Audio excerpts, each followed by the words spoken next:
All right. Hello, everyone. Happy Monday afternoon on the second to last week of the school year, but I don't know who's counting, right?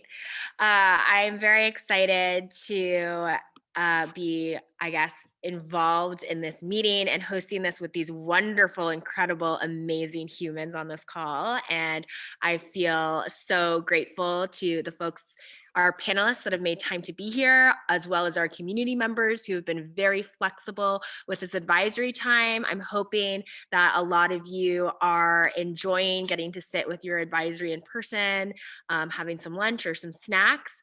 And I hope that you enjoy our conversation today. And I'm going to pass it off to John Shu to introduce what we're doing and start us off. Hi, everyone. My name is John Shu, and I'm in 11th grade, and I'm a student leader of the Asian Student Union. Today, I will be a moderator in this panel. And so today, in honor of AAPI month, we invite Masroor Ahmed, class of 99, Ji Kim, class of 95, Jennifer Nelson, class of 2013, Karen Pak Oppenheimer, class of 93, and Bill Su, class of 88, to speak with us. Can the panelists please give a brief introduction? I guess I'll just start. My name is Ji Kim, and I'm the Senior Data Products Manager at TargetSmart. We're the leading political data company within the progressive community. I've been working in the political data space for 19 years now. And my first 10 was with the Democratic National Committee. That's a short summary of what I'm doing right now.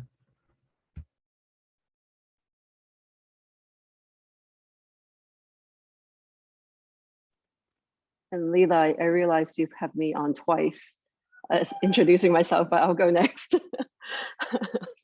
Karen Pak Oppenheimer, class of 93. I currently live in San Francisco, been there for about 20 years since on and off since after college. I work in international development, global health, and mostly in places like India and East Africa. It's been most of my work. The last year, I've been really involved with the pandemic response, first at my local Department of Public Health in San Francisco, and more recently with working with a lot of expert epidemiologists and all sorts of pandemic related work. Nice to be here. Hi, everyone. I'm Masroor Ahmed, class of 99. Yeah, it's great to be here. Yeah, I work in finance. I've been in finance, a CFO for technology and healthcare companies for the last 10 years or so, based in Chicago, about 15 years in Chicago now. Currently, I'm CFO for a clinic system that helps patients get over opioid addiction. So we have locations in Illinois and Texas. And that's what I do. Prior to Mercersburg, I was an international student and lived around in a bunch of different countries. So we'll get to that too. Thanks, everyone. Hi, everyone. My name is Jennifer Nelson, class of 2013. I currently live in New York City, specifically Brooklyn, New York. I'm a professional dancer, actor, performer, and I also work full-time at a tech startup company called Mirror. It's a mirror that streams workouts. It's fancy. So I work in tech now, but I actually started studying dance with Denise Dalton at Mercersburg and went on to study dance in college, and I still do it now. So you might have seen some of my stuff. I do some online dancing as well, just like on TikTok. I'm sure some of you have seen it, but right now I work specifically in tech and dance.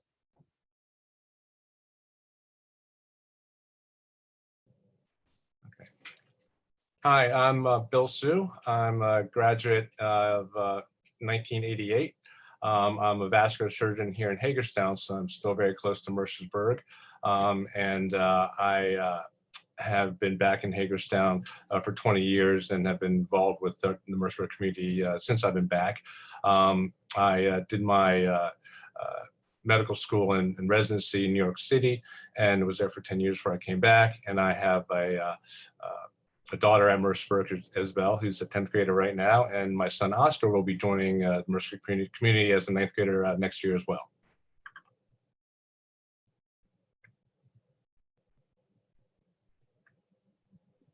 Thank you so much. All right, John, do you want to give our audience a reminder and start us off? So students and faculty, if you have any questions for the panelists, please feel free to submit them in the Q&A chat. So yes, we can begin. The first question I would like to ask you all is, what was the school culture like back then? Did you like the food at Mercersburg? And this question came from a lot of students. Was egg roll king around back then? And did you like it?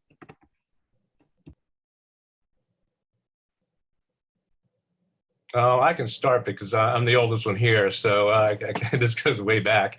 The culture at Mercersburg was, similar to the culture now, except it was significantly less diverse. We did have a significant number of international students, but nothing like they do now.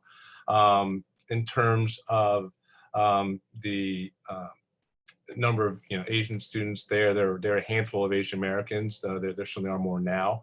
And in terms of international students, there are a handful of international students, mostly from Saudi Arabia, like I believe there still are, and a handful from around. In terms of the food, it was pretty standard fare. It was okay, nothing too exotic. I do think they're a little more adventurous now. So.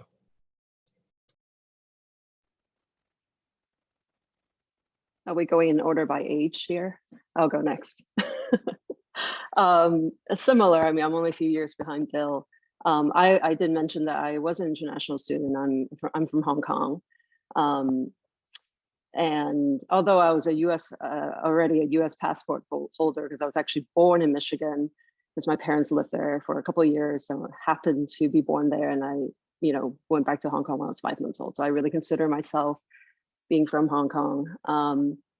Yeah, the food was nothing to write home about. Pretzel pie was already around, and I don't know how long it's been around for, but that's always is really the only good thing I remember of the food. I kind of became vegetarian for a while, let's just say, put it that way. Culture, yeah, in our pre-call, I was trying to count how many international students there were, and I think I could sort of count it on two hands. It wasn't many more than that, and so a bit different. And I spent a lot of time back in Mercersburg now as well, and it's definitely much more diverse than when I was there.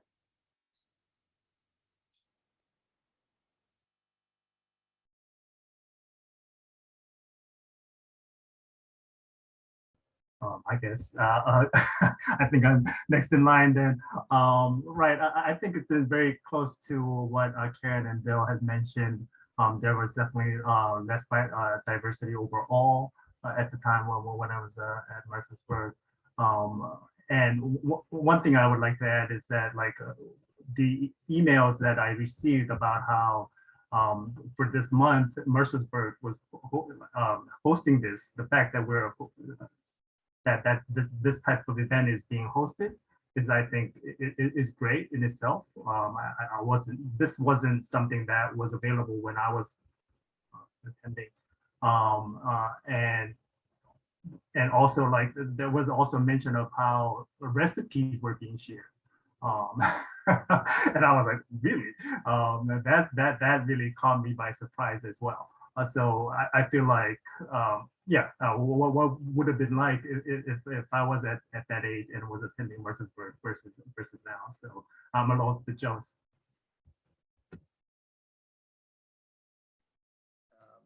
So yeah, I'd say for us, I was class of 99. I'd say for me, it actually felt like, and maybe it's a bit of the decade that passed that we just talked about, but it felt incredibly diverse. I lived in a bunch of different countries before I got there. I'd been in India and Saudi Arabia and then Texas and Louisiana. And although I lived in different places, it was the first time, I think, where I had diversity all in one place together. So I actually found it to be completely eye-opening when I got there. which I think it's gotten even more so, which is great. Food wise, I don't remember the food very much, which maybe is a little telling. What I do remember is, I don't know if they do this still, but before athletic events, we'd get to go in and like load up on carbs, which now at the age of 40 sounds hilarious. I don't think I do that anymore. And I've been trying to borrow a white coat and blue coat with my kids. It's not working out too well. So we'll see. I don't know if you guys do that still. Just to add on, I had a similar background growing up. My dad's a retired diplomat, so I lived very much overseas. I feel like by the time I was at Mercersburg, it was very diverse. I'm sure a lot of the students now, I would consider myself a third culture kid, having lived overseas, but feeling really comfortable around people with different backgrounds. So I'd say I felt like I was in very much an international, very cultured space while I was at Mercersburg. I love the food, but I also eat everything. I also remember, I think you guys are more lax now, but there was a lot of assigned seating, and I really liked that. So that like if I had like a crush on someone, or I'd like check to see where I'd be assigned. I remember that being a really fun part of Mercersburg, that very like community oriented space to eat. Great, thank you. So going off of that, a lot of you spoke to what the diversity felt like while you were at Mercersburg. And I think Allison Stevens and I might share a brain, because she actually just sent this in the chat, which is, how are you treated by students and faculty in the community? And I want to add to that question, because I think a conversation that we're having right now with our students and challenging ourselves to think about is, when you bring in the diversity to a community like this, what does it look like to have equitable treatment? And what does it look like to create an inclusive space? And so looking back at your time here, I'm wondering if a few of you could speak to, what did that feel like for you when you were here at the Academy? I can start with that.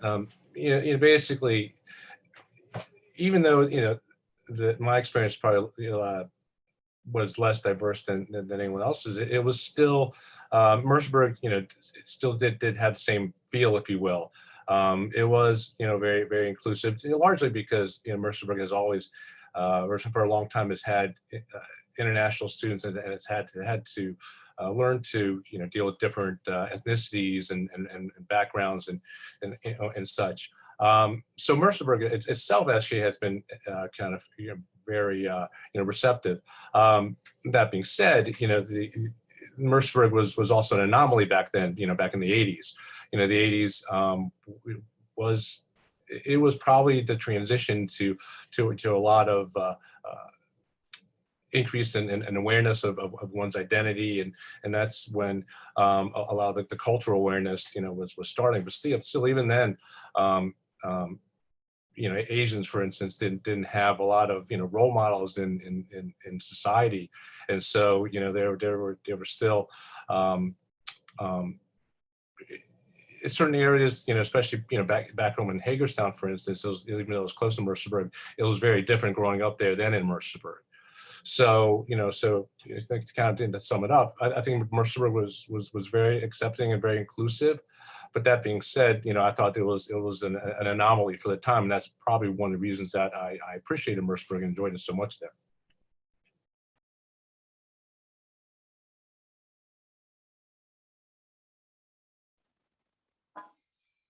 I agree with Bill. I felt, especially the faculty. Thinking back, I'm trying to think of any time where I felt uncomfortable with faculty and staff, and I think they were all. Always felt very welcome and supported, and I think it's diverse. And I didn't personally experience anything, kind of like because I'm Asian, that I was treated kind of differently. But I think the culture was different, I think really through the maybe late 90s is when, having lived abroad and being from another culture it's cool. When I was at Mercersburg, it was like, oh, cool, you're from, I actually remember my parents receiving newsletter, Mercersburg News. It didn't get to their house because they put Hong Kong, Japan. on the label. And so that gives you a little sense of sort of awareness. It wasn't intentional. It wasn't a, people weren't as interested in my background, I found. You know, it wasn't like, wow, you're so interesting. Tell me all about Hong Kong. Like, I actually don't recall anyone asking me much about that. Very few people. So I think that's, didn't feel like I was discriminated against, but there wasn't as much of an interest in our culture when I was there.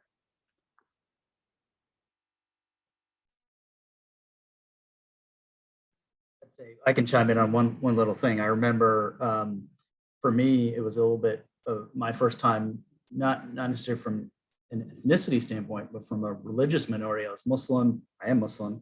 And it was my first time as, I guess, a 15-year-old navigating certain things, prayer space, fasting. And I remember Paul Gailey, I kind of went up to him sheepishly, like, I don't, you know, there's a month where I don't eat from sunrise to sundown. I don't know if you've heard of this and you knew it. So we can help you out. We're going to get you a meal at 4 a.m. It's way beyond what I expected. And obviously I still remember it today. So I was very touched by that. And although there was only, I think, my sophomore year might have been only 2 or 3 Muslim students, that really left a mark on me, and it was great. And so Paul Gailey's was a wonderful part of my experience during that time. That's actually what I was going to chime in, was that when I was at Mercersburg, that was my first time I got to meet people from Saudi Arabia, and even though it wasn't a large contingency, I got to know about their culture, about the Ramadan, of that fasting for a week, which is very tough, and you get to see it firsthand. So that was my first exposure to that culture, and you know, I think it says quite a lot about how even during the 90s that I could have gotten that exposure at Mercersburg. Yeah, just like G, I feel like I was very much exposed to so many cultures that it became just the new normal. It was fun to call home about all of my new friends. Two of my best friends were from Turkey and Italy, and it was fun just having access to sharing our cultures, and it was just a comfortable space. It felt like I had a little bit of the whole world just in this boarding school. It was a magical experience for me. So obviously all of you are very successful in your career fields. And so for the next question, I'd like to ask, what were your experiences like navigating your career, climbing the social ladder as an Asian American? And especially for Jennifer and Karen, what was it like doing that as an Asian American woman? How's it different?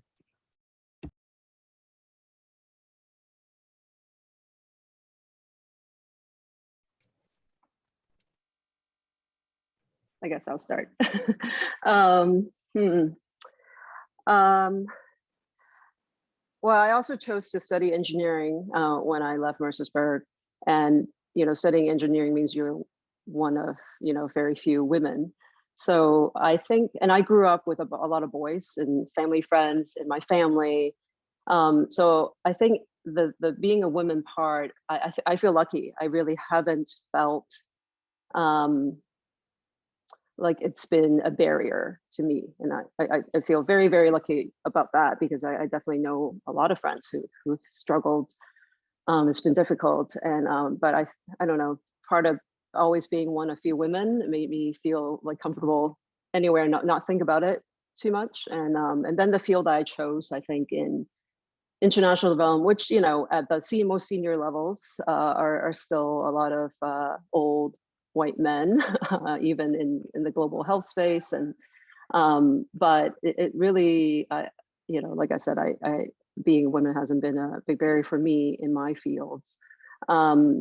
And nor has being an Asian, maybe I'm not being observant enough, but I also feel that I've been very well respected, and I have never seen being an Asian being a barrier for me, and maybe it's the kind of work I've chosen. And I think people have always respected, my work. So again, I kind of feel lucky to be maybe not the majority experience of people out there. I too, so I have more of a performing arts dance background. A lot of my jobs involve me going and attending auditions that where the breakdown says looking for a young Asian American, like appearing as Asian. So a lot of my job as a dancer and a performer is to fit a certain mold. It's interesting seeing shows like Hamilton and these Broadways that are now really encouraging inclusivity and people of different races and backgrounds. In a way, it's sort of playing in my favor. I appreciate that the entertainment industry is encouraging more Asian American faces. It's what I want to see. It's what we should have seen for a long time. But at the same time, I do feel like, and we can get into this later, but sometimes I just want to make sure that I am being chosen for roles or being chosen for jobs because of my talent and not because I'm fitting some sort of criteria for some quota. I remember I worked at another job where they were really pushing for diversity, but I found it interesting that it felt like they were just trying to fill this quota to come off like they were diverse. But yeah, it can get complex. But overall, similar to Karen, I do feel like I've been in fortunate situations. If anything, being Asian American has been an advantage for me. Yeah, I mean, I certainly think that things are different and quite frankly much better now than it was in the past. I mean, certainly when I started my professional career, I was in New York City, so that really kind of helped a lot. That it was already a very diverse environment there. Certainly, my friends elsewhere, who are Asian, did have certain more struggles. And a lot of it really also is dependent on the field you're in. Certain fields are for better or for worse, more heavily represented by Asians. So to a certain extent, maybe it's certainly easier to get there. I have friends in kind of the finance industry and especially the entertainment industry, and they definitely have challenges at times. Not necessarily getting to a certain level, but there's something called the bamboo ceiling where Asians, are generally thought of, stereotypically being, successful. So they'll get up to middle management, they'll get up to, very high level, but they won't get to that top level. They won't make the boards. They won't become the CEO or CFO of a certain company. And I think that is slowly, getting better, as more Asians are getting represented, but also as these issues are being identified and recognized. So, before that, this wasn't even an issue. I mean, no one even talked about that. So I think professionally, things are a lot better and there are a lot more opportunities than there were in the past.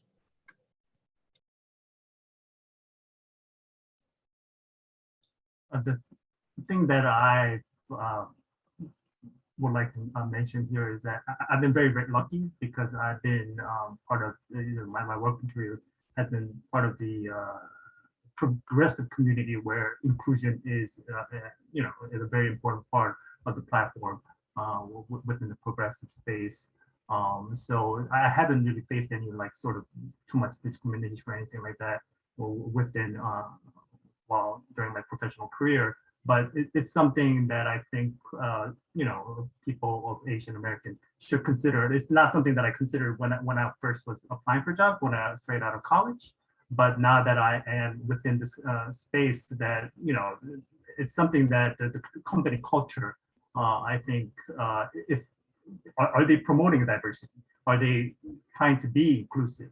I think it is an important question that I would consider if I'm looking for a different job, which I'm not at the moment. But if I am, it's something that I will definitely be considering when I'm looking for a different position somewhere else.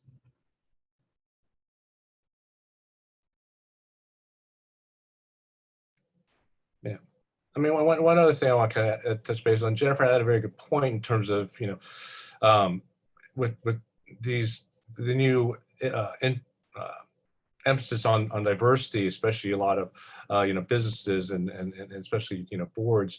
There are opportunities to take advantage of, and I'm not sure if quotas necessarily are such a good thing if that's the only reason you're getting on these things, but you have to take advantage of every opportunity you can. So so hopefully we'll get to a place where that's not an issue, but it's there, and you have to recognize it and deal with it. Yeah, it's really interesting to hear you all kind of talk about the tension of that. And I know that John has a queued up question, but I actually want to jump in and ask if kind of some of you could speak to in your career, and even just the conversation we're having now, how does the model minority myth interact with the conversation you have with yourself about these opportunities and the tension that comes with them?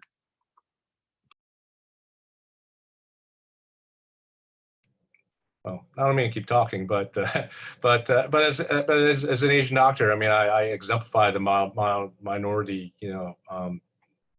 example, and it is a mixed bag because one, you don't want to be seen as just the stereotypical Asian professional, but there is a reason to a certain extent that the stereotype is out there, but also that also means that the doors have been broken down in certain industries.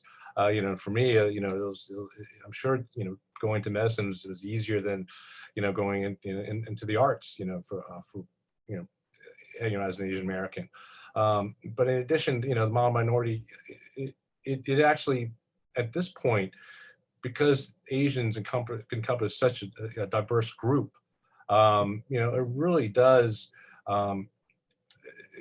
Does hurt the vast majority of Asians who don't fit into that, because what happens with the model minority myth is that Asian problems are basically poo-pooed because they feel that Asians are doing fine, when by and large they may not be, and it really does this disservice to Asians in general. So but also it also does contribute to the sense that Asians are doing well, so why even so they should stop complaining. So which is something which is really, I think coming around and people really understanding that that's not necessarily true.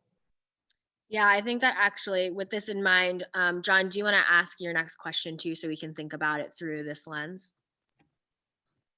So with the rise of the pandemic, we have seen a lot of conversation about the experience of Asians and Asian Americans in society.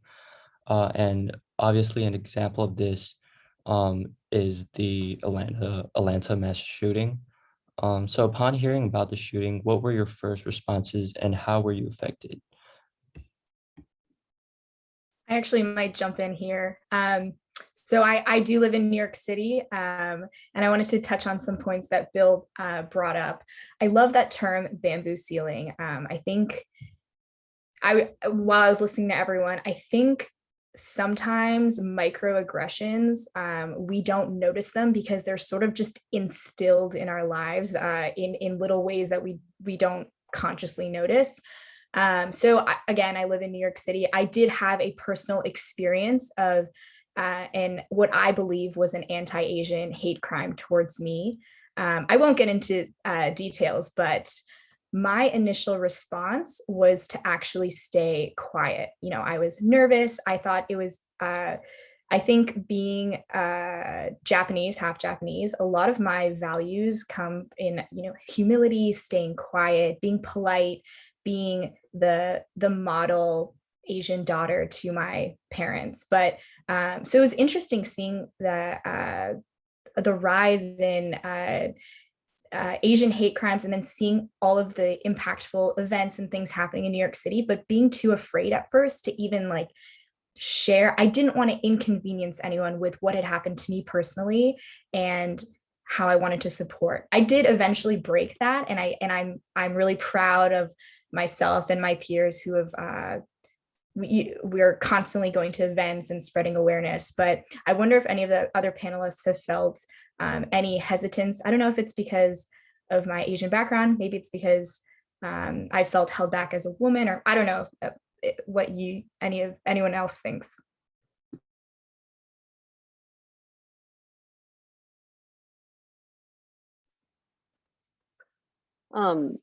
I'll jump in. I'm not really answering your question, Jennifer, but like just what Bill said and what the question is. I live in San Francisco. We're like 40% Asian, and it's one of the reasons I stayed. Also, other than that, it's probably the closest to home on the continental U.S. Is I married a white guy and my kids are half, they're half us, and it's a very, very comfortable place for us. Like my kids are not the minority. They feel very comfortable. Like we all, having lived in Mercersburg and then other places in the US, it was the most comfortable place. It is still is, even despite what's happening, the most comfortable place for my family, amongst other things we love about the Bay Area. But recently, so I know, Leila, you asked about the Atlanta shooting. I felt jaded, when I heard about it. It was not, to me, it wasn't any different than other horrible things that's been happening in our country. I feel I don't know. I was shocked, but I also felt kind of jaded that, oh, of course that would happen, and that's kind of sad that I have that reaction.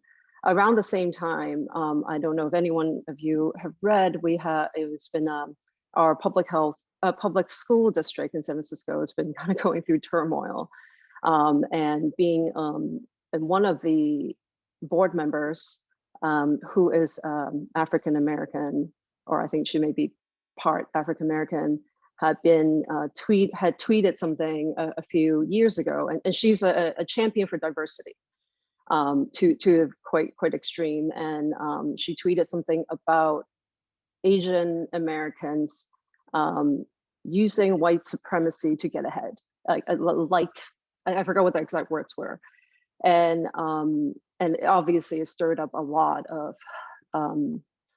things in the community. But I was just thinking about this as Bill was talking about what he was talking about, and it's even in a place like San Francisco, we are being seen as someone, like, oh, the model minority, but in a bad way in some ways. And it's hurtful to see that we can all, we're not all coming together, and we're seen as, anyway, I don't know, I'm kind of rambling, but it's really stirred a lot of things up in San Francisco, and a lot of the anti-Asian American, especially towards the elderly crimes, if you guys have read about, have happened in the Bay Area, in San Francisco and Oakland. Some of the most, heavily Asian, most comfortable place, like I said, for Asians to live. So we can talk more about that, but I'll let others chime in. Well, I mean, Oh, sorry. Oh, no. Well, I'll quickly chime in. I mean, obviously, the events in Atlanta area was, very difficult. But I mean, the thing that I feel like that was actually important is that we are very silent overall as a community. And this really brought on like activism within our community overall. So I think there's a silver lining as to what had actually happened. The fact that we're getting covered more in the news overall, even though it's not a topic that is comfortable or is very hateful, in itself, I think it is at least helpful that we're getting out of that mold of at least speaking out And some of the things that in my field that I think is very important right now that should be covered that isn't being covered is that how, like in this past November election, the AAPI the surgeon turnout was the greatest within the AAPI vote to any other races compared to any of the other races. And then we're also the fastest growing racial ethnic minority group as well. So I think the fact that I think as community, we should be sharing that information, because the more political clout you have, the more influence you can make.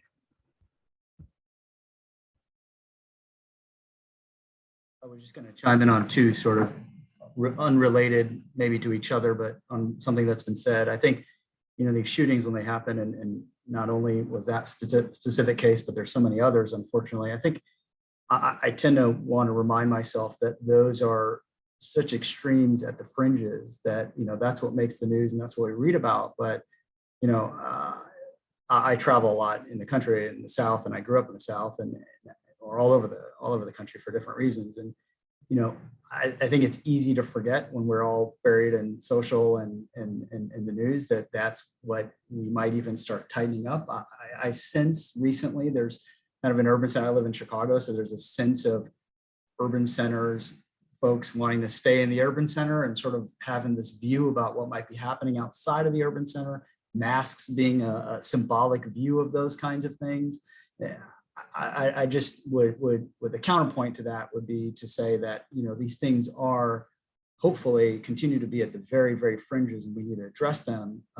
But by and large, you meet folks who may not know your background, but Americans tend to be a very curious and engaged people. And I'm encouraged by that as well. That's one thing. The other thing I wanted to say about the model minority, and trying to add, I don't want to be redundant. I agree with a lot of what's been said. I think I don't want to speak for other folks on the panel. I think for Indian immigrants, and particularly children of immigrants, that model kind of cliche isn't born out of nothing. A lot of, I can speak for my parents, they left behind cultures and families. They often came to America and traveled. And, my parents ended up in Odessa, Texas. My dad, who was very educated, worked as a doorman at night and then put himself through school. And it's like these things that we often, Asians, are perceived as having privilege in terms of their model minority. It comes at the backs of often immigrants. In my case, my parents, I think that may be shared with some of you on the call. So I just encourage you to consider that our families tend to be very complex in how we sort of may fit certain molds in some ways. In many ways, even one generation up, it was very, very different. We have two questions in the chat related to younger generations. Senora Hawk's advisory asks, what generational differences do you see in regards to your children or younger generations? And in addition to that, Mr. Willis's advisory asks, what lessons or advice would you give to our current students? I can take this because I think I'm the only one who have children old enough to be in Mercersburg. But I think it's actually a great time now. I mean, I think things are very, very different. When I was at Mercersburg, there wasn't much, a kind of awareness of quote unquote Asian American issues. Certainly there were no role models in society for Asian Americans. And that's one reason that, Asians my generation had a hard time, really finding an identity you could be, proud of. The only thing we had was Bruce Lee and a few stereotypical, members on TV. Now, you have Crazy Rich Asians, you have Minari, you have all these, representations of Asians, not only in the movies, but in TV shows all over the place, even commercials. There are athletes and actually in music and pop culture and music, the Asians are much more well represented. And so it's actually much, I think it's a much better time just because you do have these role models and you don't just have these, quote unquote model minority examples, to strive for and be like. You can almost do whatever you want. My son Oscar, he's finishing 8th grade, and he said that this whole thing, everything, blowing up right now, is actually, he calls it Asian Life Matters, but, it's good now for him, because now when we went back to school in the spring, just those kids, the kids who normally would, maybe say little things, like they look at him differently, and they're almost like, almost afraid to, say something, bad to him. Whereas before, it's he was free game. So, so it's definitely, it's definitely a good time. And I think you just have to kind of keep it going. You just have to really kind of understand and embrace it, and really be confident in doing what you want to do. Jennifer, I'm wondering if you can speak to your experience with this topic on TikTok and social media. You said that a little bit in our pre-talk the other day. Yes. I'm also so curious if any of the students have seen me on TikTok, but you probably have. Yes. So I'm sure most of the students here, since we're so much, especially with COVID, on social media, sometimes awareness, we equate posting an infographic of, Black Lives Matter, or, Stop Asian Hate, that kind of content. And when you don't see that, the absence of it on your friends' stories, or where they're donating, if you don't, sometimes when during the harder times a couple months ago, I found myself feeling resentful towards some of my friends. I was like, why don't they care? And then I eventually felt guilt with current other world affairs when I wasn't sure, I didn't feel educated enough on the topic, so I would be quiet. So I'm sure you feel this now just with social media. I think my golden rule, though, is just not to blindly post if you aren't educated, and really just take it all in, and don't be afraid of these conversations. I remember with the protests I also just want to say that something that I was really impressed by in New York City was the Black Asian solidarity that I saw with the protests and like parades and events. I don't know. I was just so impressed with what I saw. But anyway, at work, a couple people reached out to me individually, really uncomfortable. They were like, hey, I'm seeing a lot of Asian hate crimes. I don't know how to reach out to you, but I just want you to know that I'm thinking about you.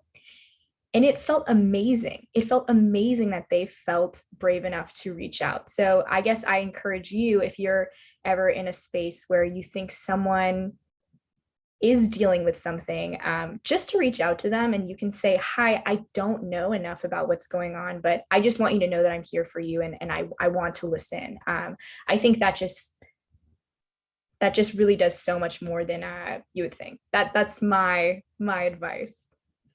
Well, thank you so much. I am really, really sad to say that we are out of time, but I want to take a moment to just say thank you so much to all of our panelists. Thank you so much, John. I'm so glad that you signed in to be a part of this conversation. We are very grateful to you all for your time.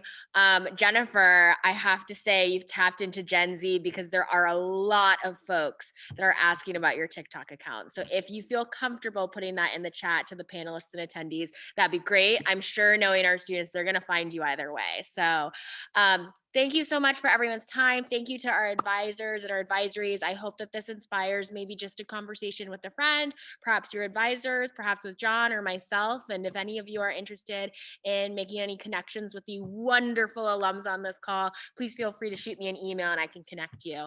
Other than that, have a really good rainy Monday, and I'll see everyone soon, hopefully.